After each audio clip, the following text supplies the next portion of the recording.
문숙은 1954년생으로 어린 시절부터 막연하게 영화배우가 되기를 꿈꿨습니다. 영화 속 세계는 무엇이든 할 수 있는 환상적인 세계였고 자신도 늘 들어가보고 싶었습니다.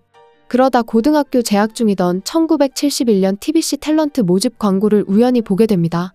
이에 문숙은 탤런트 오디션에 도전하기로 결심했는데 나이 때문에 자격 미달이었습니다.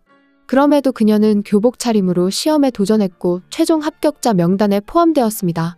이는 파격적인 대우였는데 그만큼 문숙은 어릴 때부터 아우라가 남달랐습니다. 그녀는 연기 경험이 없었지만 6개월 동안 연수를 받으며 연기를 배워나갔고 단역으로 드라마에 출연하며 카메라에도 익숙해지기 시작했습니다.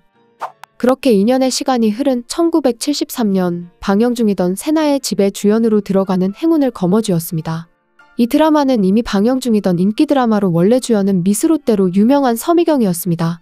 그러나 당시 서미경은 베트남에 위문 공연을 갔다가 예정된 일정에 돌아오지 못하면서 대체 인력이 필요했습니다. 이에 매일 출근에 대기 중이던 문숙에게 출연하라는 지시가 내려왔고 그렇게 문숙은 고등학생 막내딸 세나 역으로 출연하게 되었습니다.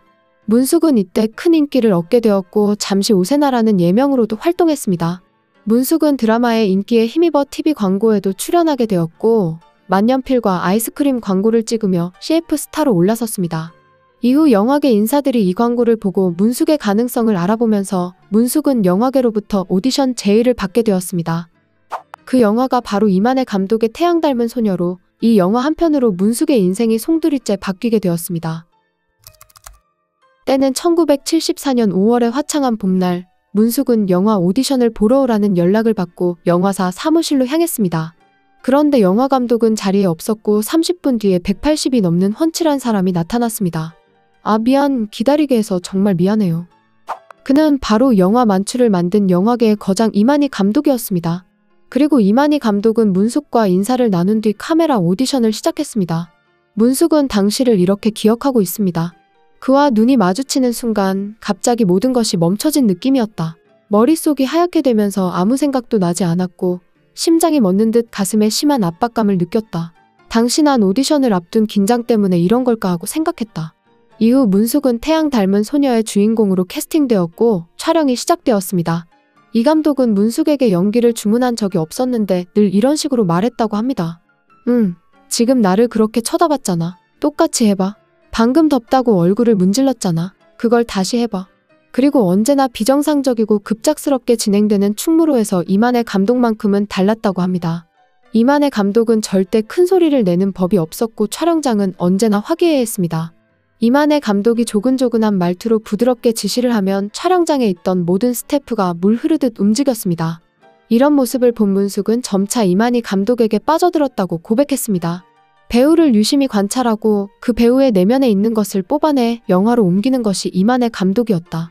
어찌나 부드럽고 다정하게 대해주셨는지 몰라요. 내게만 그랬던 건 아니었어요.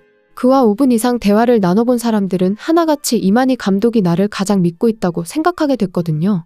그런 식으로 한 사람 한 사람에게 단단한 믿음을 심어주는 사람이었어요. 모든 배우가 완벽하게 그를 존경했고 나 역시 그에게 속수무책으로 빠져들었죠. 그리고 사실 과거 영화판에서는 여배우를 쉽게 대하는 분위기가 있었지만 이만해 감독은 그렇지 않았다고 합니다. 감독님은 저를 완벽하게 보호해 주셨어요. 털끝 하나 건드리지 않았고 제가 잠들면 그 곁을 지켰죠. 전 그때 정말이지 24시간 동안 완벽하게 보호받고 있다고 느꼈어요. 문숙과 이만희 감독은 23살 차이였지만 촬영을 하면서 점차 가까워졌고 자연스레 두 사람의 만남도 시작됐습니다. 촬영을 마치고 충무로 뒷골목에서 스태프들과 저녁 식사를 마친 뒤 두 사람만 따로 술자리를 갖는 날이 점점 많아졌습니다. 통금 무렵이 되면 이 감독이 항상 문숙을 집까지 데려다 주었습니다. 저는 그분이 저보다 그렇게 나이가 많은 줄도 몰랐어요. 재미있고 사람 편하게 해주고 잘 웃는 친구 같은 사람이었거든요. 걷다가 간혹 다리가 아프다고 하면 지체 없이 번쩍 들어올려 목마를 태우고 걸어갈 정도로 마음껏 애정을 표현하는 연인이었죠.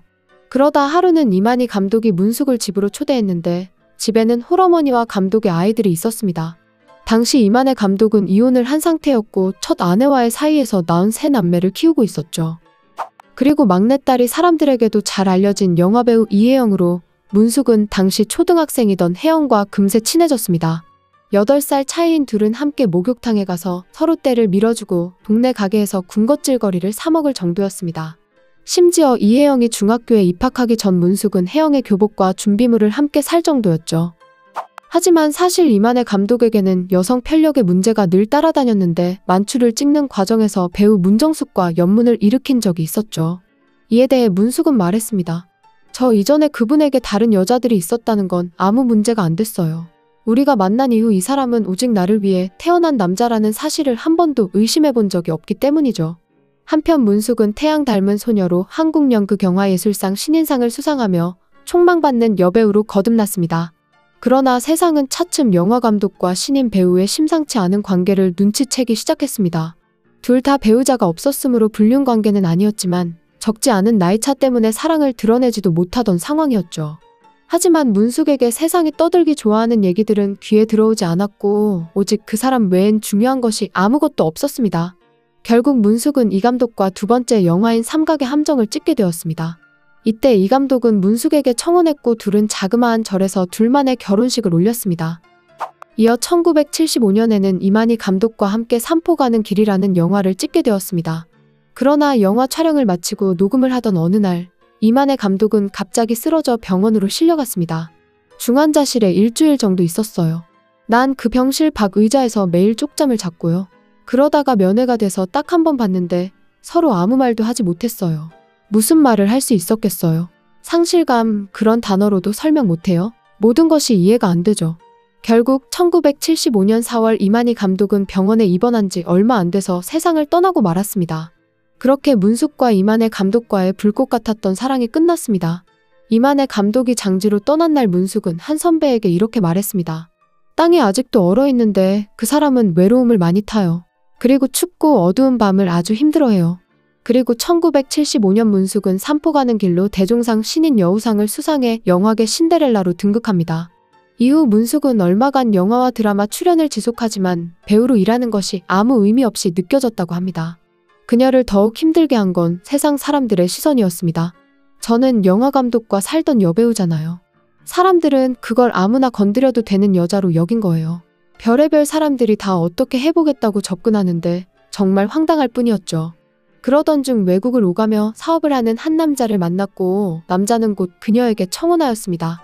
문숙은 그의 청혼은 자신을 힘든 세상에서 지켜줄 구원으로 생각했고 1977년 그와 결혼해 미국으로 건너갔습니다.